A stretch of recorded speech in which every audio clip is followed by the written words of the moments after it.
Perched almost 8,000 feet above sea level, on a sharp ridge between two Andean peaks, sits the most famous archaeological site in the Americas. Our foundational understanding of how we found it, however, is fundamentally flawed. The standard historical narrative tells us that on July 24, 1911, a Yale lecturer named Hiram Bingham braved the Peruvian jungle and discovered a lost Inca city. But Bingham's own field notes reveal a glaring contradiction. When he finally reached the summit, he found local Quechua families actively living at the site and farming the ancient stone terraces. Bingham was actually trailing a Peruvian farmer named Agustín Lizárraga, who had explored the ruins 9 years earlier in 1902 and even carved his name into one of the granite walls. Machu Picchu was never actually lost. It was ignored by the outside world, and framing its history through a Western explorer's lens has obscured the true story of its people. Bingham acted as a publicist and an extractor, packing up human remains, ceramics, and jewelry to be shipped back to Yale University. Those artifacts sat in Connecticut for nearly a century. It took decades of intense demands from the Peruvian government before the pieces were finally returned to Cusco in 2010 and 2012. To understand the real Machu Picchu, we have to look past the outdated history books and focus on the evidence 21st century science is revealing. In 2021, an advanced radiocarbon study pushed the city's construction timeline back to 1420, at least 20 years earlier than the Spanish historical records indicated. Following that, DNA analysis of the human remains found at the site proved that the residents came from the coastal deserts, the high mountains, and even the deep Amazon basin. This diversity supports the theory that the site served as a royal estate for the Emperor Pachacuti, which required a permanent staff of specialized craftspeople and servants from every region of the empire.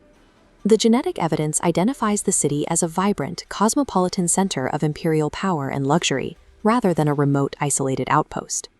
Building that royal estate required moving individual granite blocks weighing up to 50 tons. Inca workers quarried the stone directly from the mountain ridge, maneuvering the massive weight using only ropes and physics, without the wheel or iron tools. The stones were shaped with such precision that a knife blade cannot be inserted between the mortarless joints. This specific geometry allows the walls to safely flex and resettle during regular Andean earthquakes. While the surface stonework is famous, 60% of Machu Picchu's construction is completely underground. To manage heavy Andean rainfall, engineers built over 100 drainage channels into the foundations, carrying water safely away and into the terraced fields. This subterranean network waterproofed and stabilized the entire mountain ridge, providing a stable foundation 6 centuries before the advent of modern civil engineering. The site also functioned as a precise astronomical observatory. The Intihuatana Stone is a carved granite pillar positioned to cast zero shadow at exact midday on the spring and autumn equinoxes. Nearby, the Temple of the Sun is aligned so that on the winter solstice, dawn light enters a specific window to illuminate a single sacred rock, proving the civilization's advanced calendar system. Recent LiDAR laser scanning has proved the city was part of something much larger. These scans reveal a vast network of hidden pathways and ceremonial structures currently obscured by the jungle canopy. This data supports Giulio Magli's theory of a mandatory pilgrimage route. Travelers stopped for ritual cleansing at the Cochabamba baths in the valley before ascending toward the central city. The grueling physical climb and the interaction with the sacred geography served as the ceremony itself, turning the entire mountain into a functional temple. Despite its immense scale, the city had an incredibly short lifespan. The Inca abandoned the site around 1530, roughly 110 years after construction began.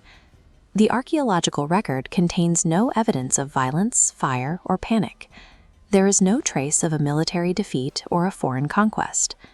The abandonment was likely caused by the arrival of smallpox, which decimated the population and the workforce before the Spanish ever reached the mountain. Without a workforce to maintain the terraces or a court to occupy the palace, the jungle was left to quietly reclaim the stones. Today, the areas visited by tourists represent only a fraction of the original site. In 2024, Peruvian archaeologists resumed formal excavations to investigate the unstudied southern residential sectors. Machu Picchu remains an active, ongoing scientific investigation. With 60% of its structure still underground and the LiDAR data pointing toward unexcavated pathways and residential quarters, we are only beginning to map the true scale of the site.